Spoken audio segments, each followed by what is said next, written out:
Bonjour à tous, nous allons maintenant continuer notre programme avec un chapitre de physique et plus particulièrement de mécanique qui s'intitule chapitre P5, force et vitesse. Il va falloir faire appel à vos souvenirs de classe de seconde sur la notion de force ainsi que sur la notion de vitesse. Je vous invite pour cela à regarder les deux vidéos du niveau seconde qui sont sur ma chaîne sur les forces et la vitesse. Commençons justement par les forces, et souvent dans les énoncés, on nous demande de faire le bilan des forces. Effectuer le bilan des forces, c'est faire la liste de toutes les forces s'appliquant sur un système. C'est pas plus compliqué que ça, on fait simplement une liste de toutes les forces qui s'appliquent sur un objet, sur le système étudié. Je vous fais la liste des forces qu'on rencontre le plus couramment, sachant que pour avoir le détail, vous avez le lien de la vidéo de seconde ici.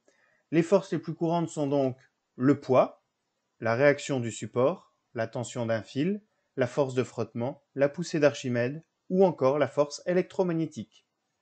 Petite parenthèse par rapport au poids, un objet possède toujours une masse et donc à la surface de la Terre, il possède toujours un poids qui est une force qui représente l'attraction de la Terre sur l'objet. Cette force se calcule par la relation P, le poids en newton, égale M, la masse en kilogrammes, fois G, l'intensité de la pesanteur à la surface de la Terre, qui vaut 9,81 newtons par kilogramme en moyenne. Donc, ces forces-là sont les plus courantes, il en existe parfois d'autres. En tout cas, il faudra bien faire attention dans l'énoncé, bien analyser chaque situation. Alors, faire le bilan des forces, c'est juste faire un listing. Par contre, on nous demandera parfois de faire la somme des forces. Il faut savoir que chaque force est représentée par ce qu'on appelle un vecteur force. Et comme tout vecteur, ce vecteur force possède 4 caractéristiques, qui sont la direction, le sens, le point d'application et la norme ou la valeur. Faire la somme des forces, c'est additionner tous les vecteurs force s'appliquant sur un système. Donc si on additionne des vecteurs, en fait, on revient à la méthode mathématique qui s'appelle la relation de Schall. Un exemple, j'ai ici un skieur en déplacement descendant ici le long d'une pente. Sur ce skieur, le bilan des forces appliquées au skieur sont son poids, P,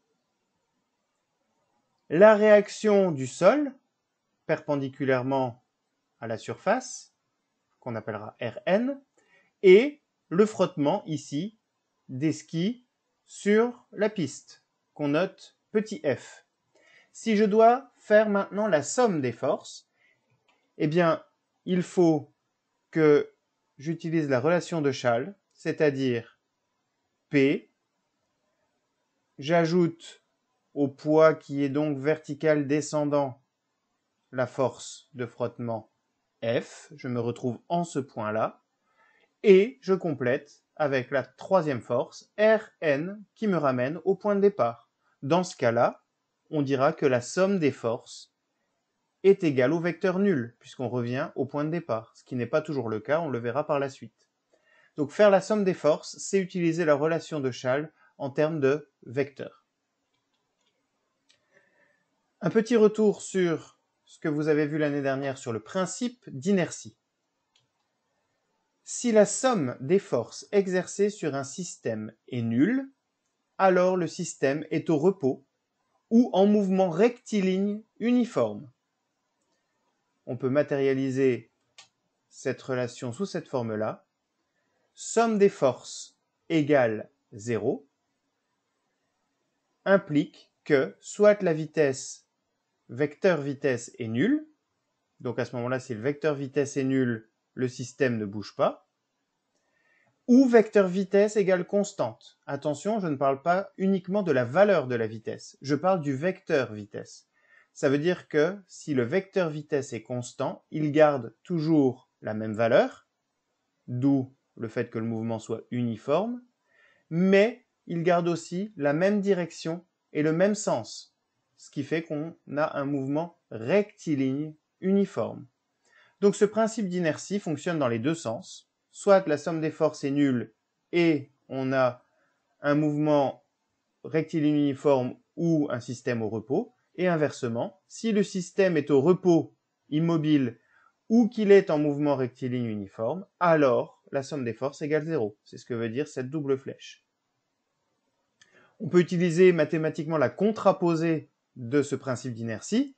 Si les forces appliquées sur un système ne se compensent pas, donc si somme des forces n'est pas nulle, alors il va y avoir modification du vecteur vitesse. Modification du vecteur vitesse soit en valeur, soit en direction, soit les deux. Donc, ce principe d'inertie, qui est énoncé ici, peut être pris par sa contraposée. Si la somme des forces n'est pas nulle, alors il y a modification du vecteur vitesse.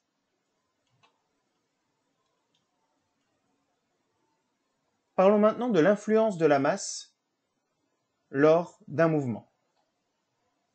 Si on applique exactement les mêmes forces à deux systèmes de masse différentes pendant la même durée, les effets sur la variation de vitesse ne seront pas les mêmes. Imaginez que je doive pousser pendant 10 secondes au sol une chaise et d'un autre côté je pousse un piano. On est d'accord que la masse de la chaise est bien plus faible que la masse du piano. Si j'utilise la même force pendant 10 secondes, je ne déplacerai pas la chaise de la même manière que le piano. On peut donc dire que plus la masse du système est grande, moins la vitesse de ce système variera en norme et ou en direction en fonction des forces qui lui sont appliquées.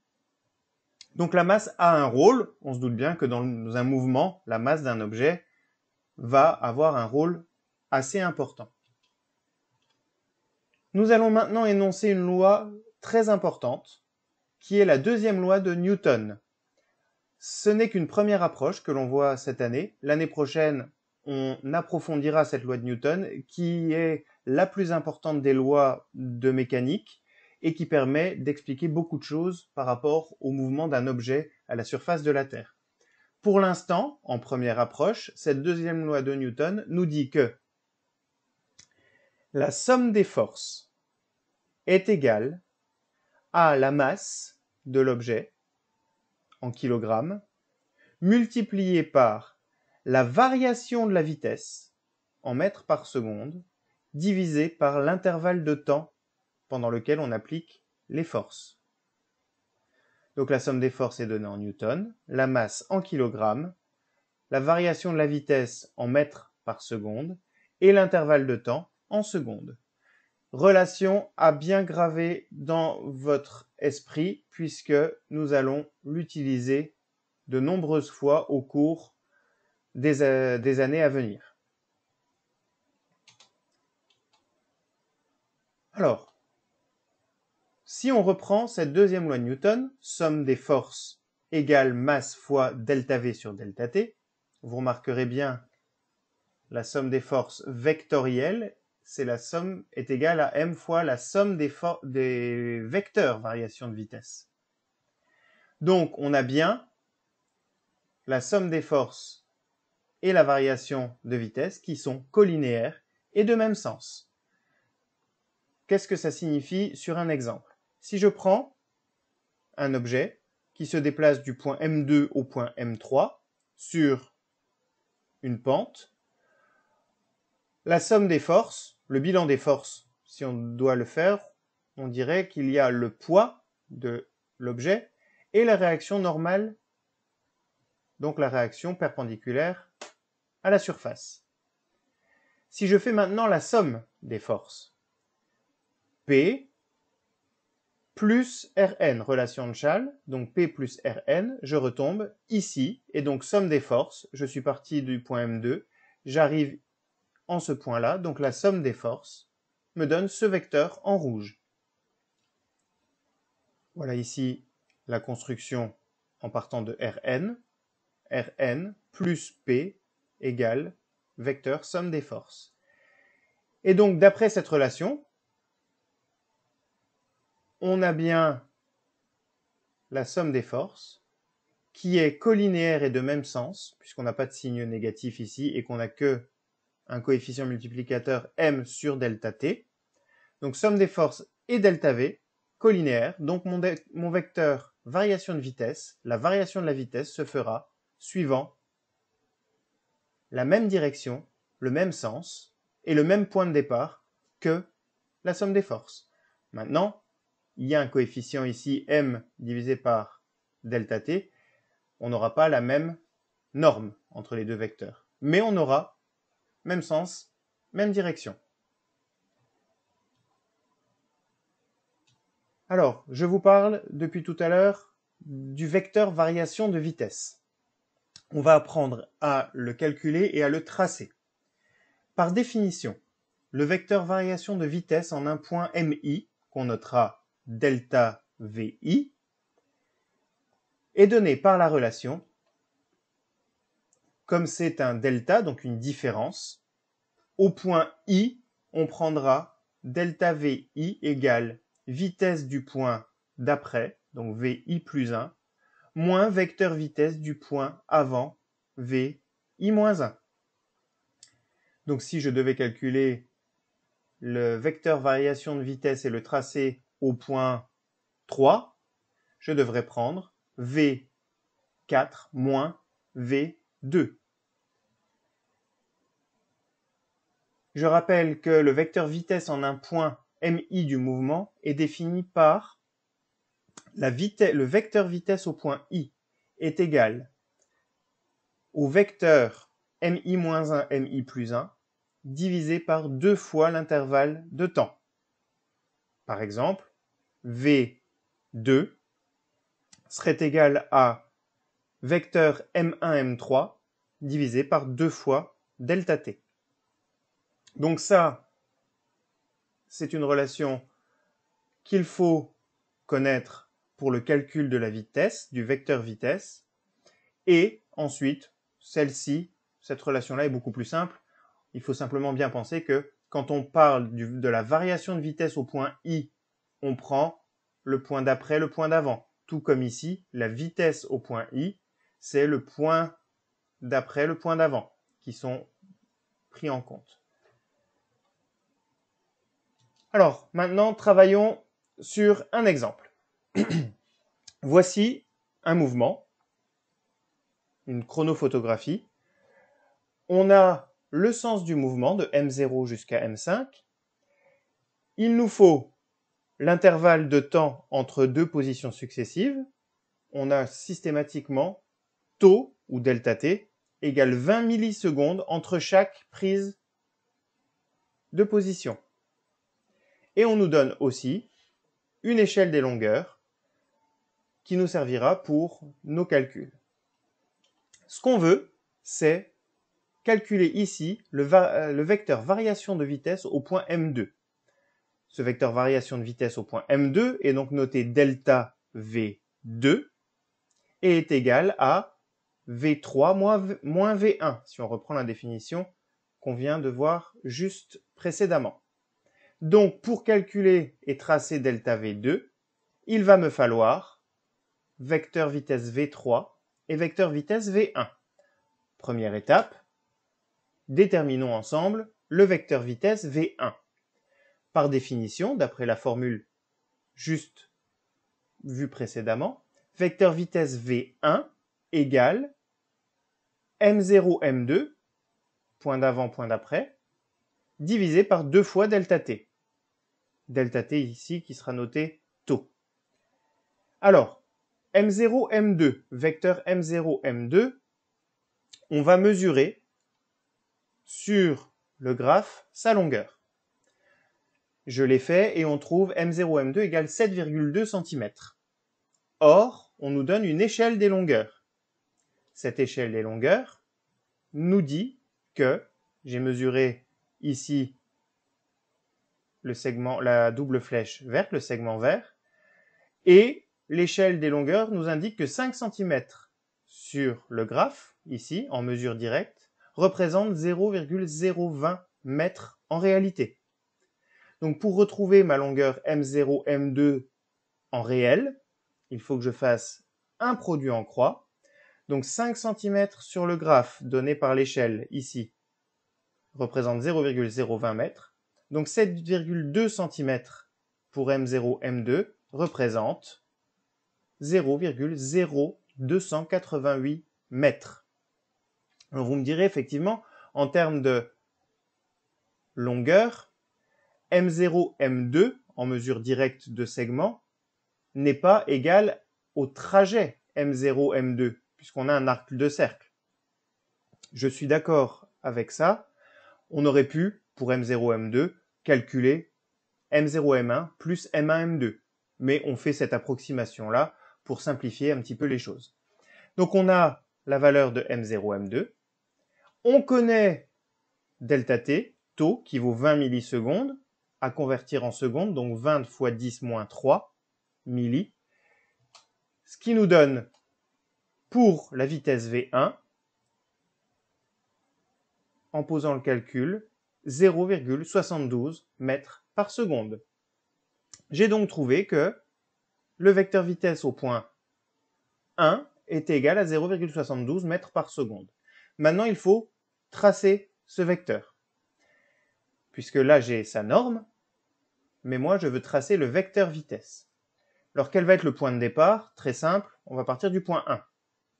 Quelle va être sa direction? On voit bien que V1 égale, vecteur V1 égale vecteur M0, M2 sur 2 fois delta t. Donc V1 et M0, M2 sont collinéaires. Donc je vais avoir un vecteur V1 qui va partir du point M1, parallèle collinéaire au segment M0, M2, dans le sens du mouvement ici. Donc on va avoir un vecteur vitesse qui va être dirigé comme ceci. Et pour pouvoir le tracer de manière la plus correcte possible, on va nous-mêmes décider d'une échelle des vitesses, arbitrairement, pour que ça colle. Moi, j'ai 0,72 mètres par seconde ici, donc j'ai choisi 1 cm pour 0,2 mètres par seconde. Ce qui va donc me faire un segment de 3,6 cm à tracer. Et voici mon vecteur vitesse V1.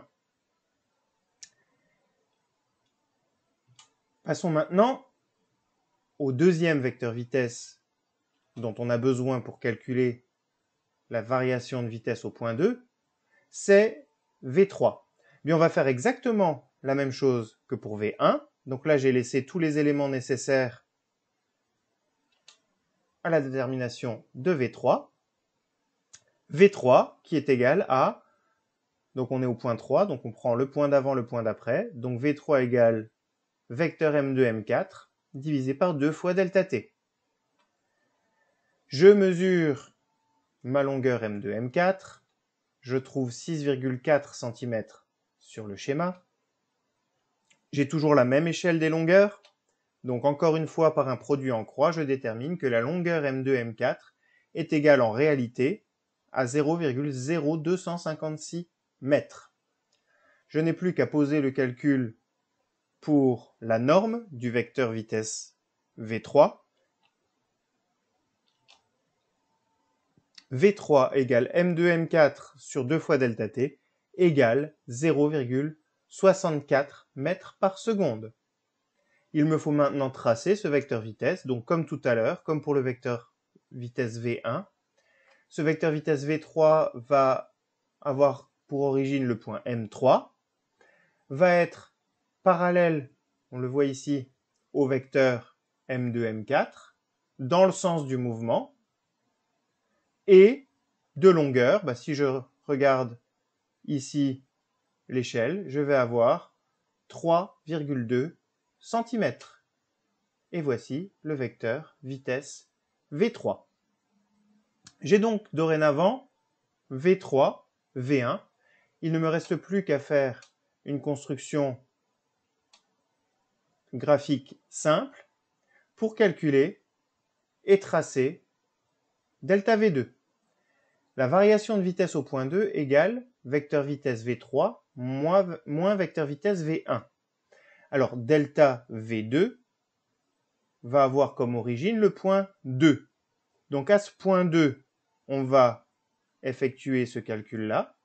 Donc, V3 moins V1. Donc V1, il se dirige ici en oblique vers le coin haut et droit. Là, si je prends moins V1, on va prendre donc son inverse ici qui va aller dans ce sens. Donc V3 moins V1 égale delta V2. Donc voilà mon vecteur delta V2, ce qui signifie que la variation de vitesse au point 2 lors de ce mouvement est dans cette direction, dans ce sens, au point M2, et de valeur. Comment faire pour calculer la variation de vitesse au point 2 ? Tout simplement, on va se servir de l'échelle des vitesses. Donc pour le calcul de delta V2, quand on mesure directement, on a ici 2,6 cm. On utilise l'échelle des vitesses 1 cm pour 0,2 m par seconde, et on trouve donc une variation du vecteur vitesse au point 2 de 0,52 m par seconde. Pourquoi faire tout cela ? Eh bien tout simplement, si on reprend la deuxième loi de Newton en première approche, somme des forces est égale à masse du système fois delta V divisé par delta T. Bien ici, si je sais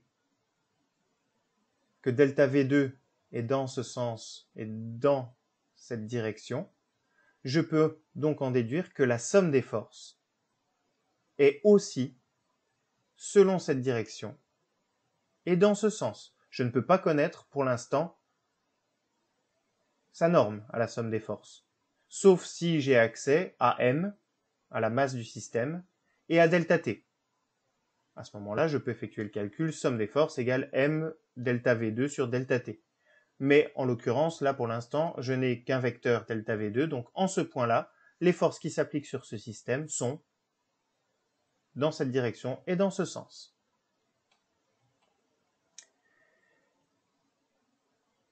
Un exemple que j'ai trouvé fait par un collègue directement, que j'ai trouvé très bien fait, donc je vais m'abstenir de faire quelque chose de moins bien, donc je vous conseille d'aller voir vraiment cette vidéo qui est très bien faite et qui explique clairement les choses entre le principe d'inertie et la deuxième loi de Newton. Donc vous aurez ce lien dans le PowerPoint que je vous joins à l'envoi du lien de la vidéo. Donc vraiment, regardez cet exemple détaillé et très bien fait. La seule différence avec ma façon de faire, c'est que moi j'ai choisi de conserver la méthode qu'on utilisait avant avec point d'avant, point d'après, en ce qui concerne la vitesse, donc VI c'est MI-1, MI plus 1, et le delta V, VI plus 1 moins VI moins 1. Lui, il utilise delta VI égale VI moins VI moins 1. C'est une toute petite nuance, mais dans le principe, ça restera le même raisonnement. Donc regardez vraiment bien cet exemple avec attention. Et maintenant, c'est à vous de jouer. Je vous envoie en fichier joint le TDP5. Si vous avez des questions, n'hésitez pas à me contacter. Sinon, vous aurez le corrigé de ce TD d'ici une semaine. Au revoir à tous, bon travail.